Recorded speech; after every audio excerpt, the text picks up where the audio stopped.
The city was drowning. For weeks, rain had poured without mercy, turning streets into rivers and the sky into a featureless grey shroud. My apartment, a fifth-floor walk-up in a crumbling building on the edge of town, felt like a cage, its walls stained with damp and secrets. I hadn't noticed how small it was until the notebook arrived, a black leather relic that appeared on my doorstep one October morning, wrapped in sodden brown paper. No note, no sender, just my name, Elliot Harper, scrawled in jagged ink that bled into the wet packaging. I brought it inside, assuming it was a misplaced delivery or a prank from a friend with a twisted sense of humor. But when I opened it, the world shifted, and I've been falling ever since. The notebook's pages were yellowed, brittle at the edges, like something pulled from an archive no one was meant to find. Inside, rows of names, dates, and times marched across the paper in a meticulous, almost mechanical script. Hundreds of entries, some faded, others sharp and fresh, as if written moments before I opened it. I didn't recognize most of the names, strangers from places I'd never been, but a few hit like punches to the gut. Clara Monroe, the barista who always slipped an extra shot of espresso into my coffee. Michael Torrance, a co-worker who muttered to himself in the break room. Sarah Klein, a librarian I'd never met but whose face would soon haunt me. Each name was paired with a date and time, some in the past, others stretching into the future. And at the very last page, in that same relentless hand, Elliot Harper, November 1st, 2025, 11:59 p.m. I laughed at first, a brittle, nervous sound that echoed in the empty apartment. A prank, I told myself. Some sick joke by someone who knew my name. But the weight of the notebook in my hands felt wrong, too heavy for its size, like it was holding something more than paper. I shoved it into a drawer and tried to forget it, but that night, as I scrolled through my phone, a news alert stopped me cold. Local woman killed in freak accident. Clara Monroe, 28, crushed by a falling scaffold on her way home from the coffee shop. Time of death, 7:14 p.m., October 3rd, 2025. I tore open the drawer, my hands shaking as I checked the notebook. There it was, first page, first line. Clara Monroe, October 3rd, 2025, 7:14 p.m. The exact time, the exact date. I told myself it was a coincidence. People die every day, scaffolds collapse. But 2 days later, another name came up. Michael Torrance, October 5th, 2025, 2:03 a.m.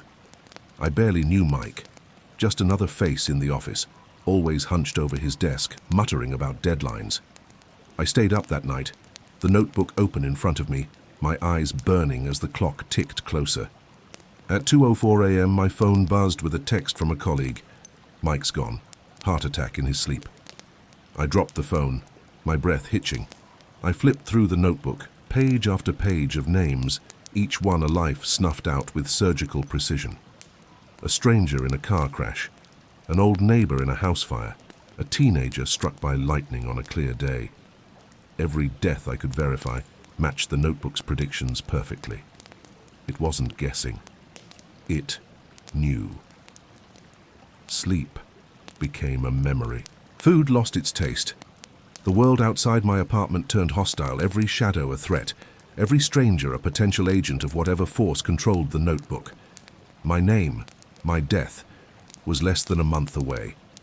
I couldn't stop reading the pages, searching for a pattern, a loophole, anything to break the cycle. The handwriting was always the same, cold, precise, unchanging, but I noticed faint smudges around certain names, like fingerprints left by someone in a hurry. I tried lifting them with tape, like I'd seen in crime shows, but the smudges blurred into nothing, as if the notebook was erasing its own tracks. I scoured the internet for answers, diving into forums about cursed objects, death omens, anything that might explain it. The closest I found was a buried thread on a conspiracy site about a death ledger that appeared to random people, always accurate, always inescapable. The thread ended abruptly, the user's account deleted. I bookmarked it, but when I checked the next day, the entire site was gone. By the second week, I was unraveling. My reflection in the bathroom mirror showed a stranger, gaunt, hollow-eyed, with a week's worth of stubble I hadn't bothered to shave. I stopped going to work, ignoring the voicemails from my boss who went from annoyed to concerned to silent. I couldn't face the world knowing my name was in that book, my death scheduled for November 1st. I became obsessed, cross-referencing every name I could track. Thomas Reed, October 10th, 2025, 3:47 p.m. A heart attack during a jog, reported in a local paper. Lila Chen, October 12th, 2025, 8:19 a.m. A fall down a subway escalator, captured on a blurry security camera clip I found online. Each death was mundane, accidents, illnesses, natural causes, but the precision was unnatural, as if the universe was following a script written in that cursed ink. I started noticing details about the notebook itself. The leather cover was warm to the touch, even in the chilly apartment, and the pages seemed to shift slightly when I wasn't looking, as if they were rearranging themselves. One night I swore I heard a whisper, a faint rustle like pages turning on their own. I locked the notebook in a drawer, but the next morning it was on my desk again, open to a random page. I tried to ignore it, but the names kept coming, each one a step closer to my own. Desperate for answers, I reached out to Rachel Carter, a friend from college who worked as a forensic analyst. She was the only person I trusted not to think I was losing it. I invited her over, showing her the notebook without telling her everything, just that I'd found a strange book and needed her expertise. She frowned as she flipped through the pages, her fingers hesitating over the smudged names. "This is old," she said, her voice uneasy. "The paper's at least a century old, but the ink's fresh, like it was written yesterday. That's not possible." She ran tests, scraping samples and examining them under a portable microscope she'd brought. "The ink's composition is weird, organic, almost like blood, but not quite. I'd need a lab to be sure." When I asked her to keep the notebook, she laughed nervously and pushed it back toward me. "No way, Elliot. This thing gives me the creeps." I couldn't blame her. The notebook had a presence, a weight that went beyond its physical form. At night it seemed to hum, a low vibration I felt in my bones. I started sleeping with the lights on, but even that didn't help. Shadows moved in the corners of my vision, formless but deliberate, like they were waiting for something. I stopped leaving the apartment, ordering groceries online and avoiding the windows. The city outside felt like a trap, every street a potential stage for the notebook's next act. On October 15th, I decided to test the notebook's power. If it predicted deaths, could I stop one? I picked a name. Sarah Klein, October 20th, 2025, 4:22 p.m. She was a librarian 2 towns over, someone I found through a quick social media search. Her profile was ordinary, photos of books, a cat, a quiet life. I drove to her library, my hands sweating on the wheel, and watched her shelve books, her movements calm and oblivious. At 4:01 p.m. I approached her, my voice shaking as I warned her about a gas leak I'd heard about in the area. She frowned, her eyes narrowing, but she agreed to step outside, humoring me. At 4:22 p.m. she was still alive, standing on the sidewalk, calling her supervisor to check the building. My heart soared. I'd done it. I'd cheated the notebook. Then a delivery truck rounded the corner, its tires screeching on the wet pavement. I shouted, but the sound was swallowed by the roar of the engine. The impact was brutal, throwing Sarah's body like a rag doll. She was gone, exactly as the notebook had predicted. I drove home in a daze, her scream echoing in my head. I hadn't saved her. I'd only played into the notebook's hands, as if it had orchestrated the entire scene to prove its power. The failure broke something in me. I stopped eating, my body running on coffee and adrenaline. The notebook became my obsession, its pages a map of my own doom. I started noticing new names appearing, ones that hadn't been there before. Daniel Weaver, October 25th, 2025, 9:17 p.m.